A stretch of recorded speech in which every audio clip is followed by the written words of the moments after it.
Contribution de la franc-maçonnerie à la naissance et à la survie de la République française, et je connais aussi, pour l'avoir mesuré moi-même du fait de bavardages incontinents qui m'ont attribué la rare qualité de maçon, de quelle haine la franc-maçonnerie est entourée lorsque les relations sociales et les relations entre les puissances se tendent.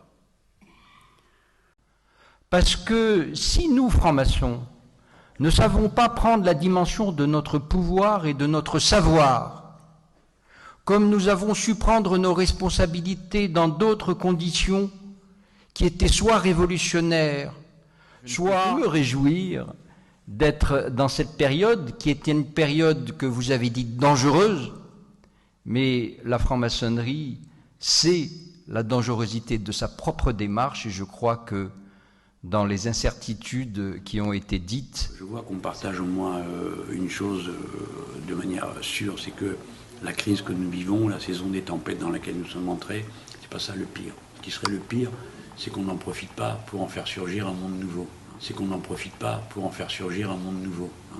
La franc-maçonnerie, membre du mais Grand Orient, je ne veux pas parler de mes convictions philosophiques ou religieuses personnelles. Un jour, vous me demanderez si je suis stoïcien. Ceux qui nous écoutent n'ont pas les mais instruments. Pourquoi ne pas le dire? Mais attendez, mais je n'ai pas de... Pourquoi? Vous êtes juif, vous, monsieur Bourdin? Non. Bon, eh ben, vous voyez le côté odieux de ma question. Sévenol, de quel droit vais-je vous demander votre religion, monsieur Bourdin? C'est pas une... Eh bien, la maçonnerie est pour certains pour vous une philosophie, c'est une religion, une sorte de religion familiale. Oui. Je peux dire, puisqu'il n'est plus là, que mon père l'était, et puisqu'il n'est plus là, mon grand-père l'était également. Je suis allé au siège du Grand Orient de France et j'étais très fier de m'y trouver.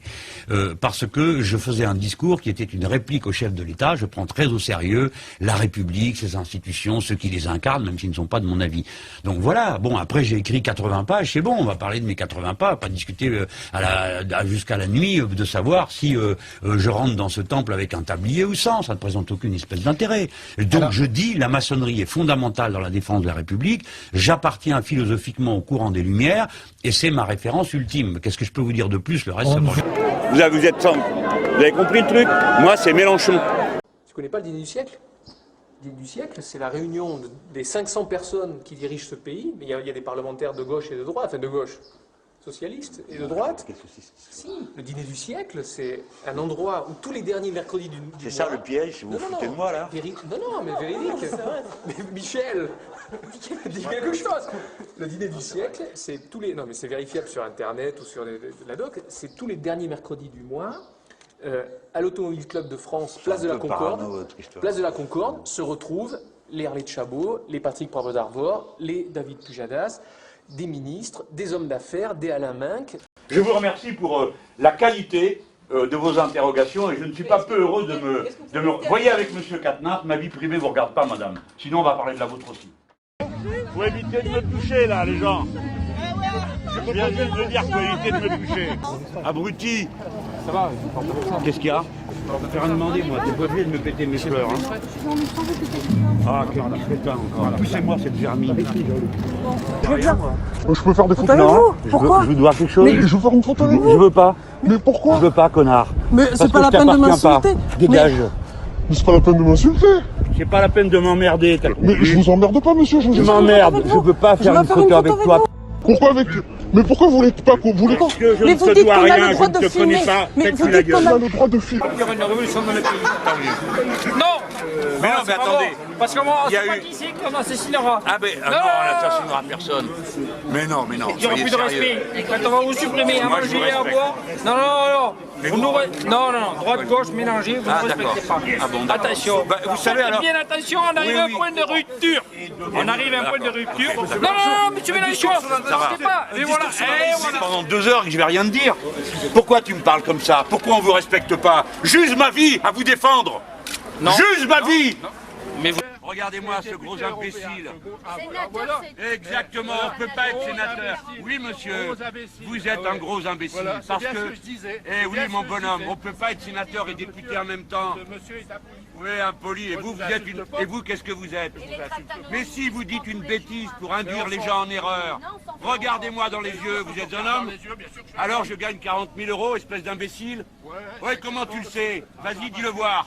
Ça y est, va qu'il va me taper. Dis-le voir. Comment tu le sais? Je te taperai pas. Tu es un crétin et c'est tout. Terminé. Tu fermes ta petite bouche, tu me parles. Oui, mais monsieur le président, je suis très flatté que vous soyez dans ma circonscription. Ça ne doit pas vous donner des ambitions à lui.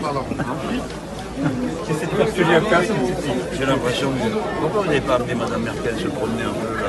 Alors, est-ce que vous avez envie de balader avant de repartir? Voilà. Bonjour. Madame la ministre, bonjour. C'est moi qui suis là ce soir. Oui, derrière, oui. Alors, toujours vivant. Bonjour. Enchanté. Vous entendez bien? J'entendais bien de vous Finalement avec Monsieur Mélenchon. par d'anciennes fréquentations. Absolument.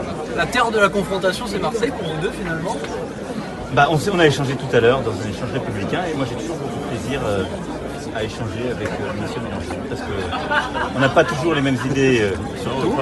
Non, il y a des fois où ça arrive, mais en tout cas c'est toujours respectueux et c'est toujours intéressant. Oui, c'est bien. Et votre adversaire, c'est plus le Front National que lui-même finalement. Ah, j'ai aucun doute. Ça, j'ai. Bon, alors ça vous a plu? On a des confrontations politiques, mais Mélenchon, ce n'est pas mon ennemi. Tous les travailleurs sans papier de ce pays. Vous m'entendez? Tous les travailleurs sans papier. Je ne supporte plus de vivre autrement que dans un endroit où les gens sont mélangés. Donc j'habite à Paris dans le 10e arrondissement. Je ne pourrais pas habiter dans le 6e ou dans le 7e. Je ne peux pas survivre quand il n'y a que des blonds aux yeux bleus. C'est au-delà de mes forces. Donc, nos enfants n'iront pas vous demander la permission de s'aimer. Ils le feront et ils le font. Nos mœurs changeront. La créolisation est l'avenir du monde. Nous ne sommes qu'une seule espèce. Et cela va finir par se manifester. Nous allons ensemble dans... Totalement, Monsieur le Président Mélenchon, nous sommes d'accord pour défendre la République et pour défendre la démocratie.